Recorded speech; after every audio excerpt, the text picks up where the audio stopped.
Bonjour et bienvenue dans Brève de Poésie. Le 17 septembre 1797 naissait le grand Alfred de Vigny. J'ai le plaisir aujourd'hui de vous lire un texte tiré du recueil Les Destinées, mis au net en 1838, La mort du loup. Les nuages couraient sur la lune enflammée, comme sur l'incendie on voit fuir la fumée. Et les bois étaient noirs jusqu'à l'horizon. Nous marchions sans parler dans l'humide gazon, dans la bruyère épaisse et dans les hautes brandes, lorsque, sous des sapins, pareils à ceux des Landes, nous avons aperçu les grands ongles marqués par les loups voyageurs que nous avions traqués. Nous avons écouté, retenant notre haleine et le pas suspendu. Ni le bois ni la plaine ne poussaient un soupir dans les airs, seulement la girouette en deuil criait au firmament. Car le vent élevé, bien au-dessus des terres, n'effleurait de ses pieds que les tours solitaires et les chênes d'en bas, contre les rocs penchés, sur leurs coudes, semblaient endormis et couchés. Rien ne bruissait donc, lorsque, baissant la tête, le plus vieux des chasseurs, qui s'était mis en quête, à regarder le sable, en s'y couchant, bientôt, lui que jamais ici on ne vit en défaut, a déclaré tout bas que ces marques récentes annonçaient la démarche et les griffes puissantes de deux grands loups cerviers et de deux louveteaux.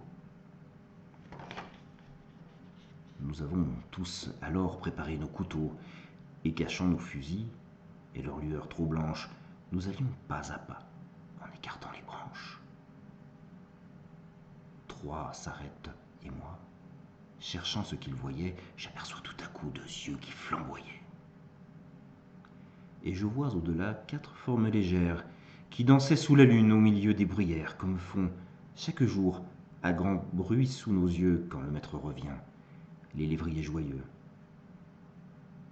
Leur forme était semblable, et semblable la danse. Mais les enfants du loup se jouaient en silence, sachant bien qu'à deux pas, ne dormant qu'à demi, se couche dans ces murs l'homme, leur ennemi. Le père était debout, et plus loin contre un arbre, sa louve reposait, comme celle de marbre qu'adoraient les Romains, et dont les flancs velus couvaient les demi-dieux, Rémus et Romulus. Le loup vient et s'assied, les deux jambes dressées par leurs ongles crochus dans le sable enfoncé. Il s'est jugé perdu, puisqu'il était surpris, sa retraite coupée et tous ses chemins pris.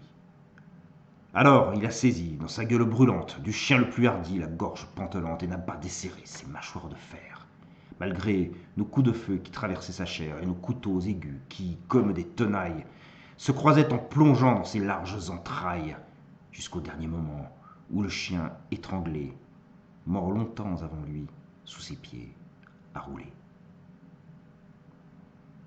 Le loup le quitte alors, et puis il nous regarde.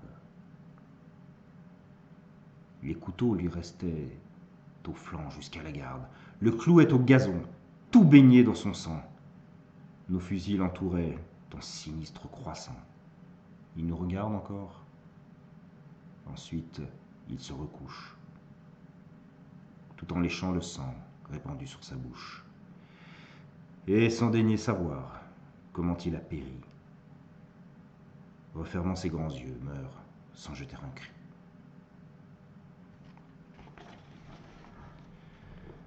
J'ai reposé mon front sur mon fusil sans poudre, me prenant à penser, et n'ai pu me résoudre à poursuivre sa louve et ses fils qui, tous trois, avaient voulu l'attendre.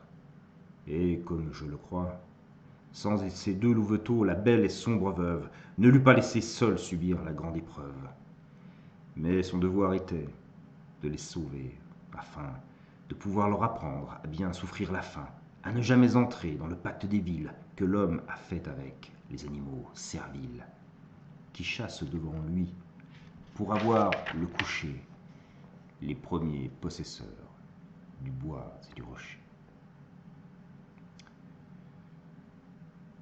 Hélas, ai-je pensé, malgré ce grand nom d'homme, que j'ai honte de nous, débiles que nous sommes.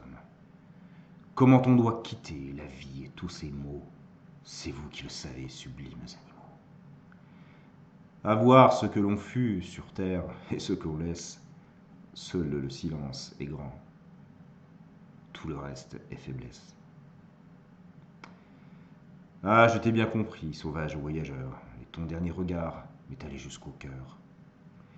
Il disait, si tu peux, fais que ton âme arrive, à force de rester studieuse et pensive, jusqu'à ce haut degré de stoïque fierté, où, naissant dans les bois, j'ai tout d'abord monté. Gémir, pleurer, prier est également lâche. Fais énergiquement ta longue et lourde tâche, dans la voie où le sort a voulu t'appeler. Puis après, comme moi, souffre et meurt sans parler.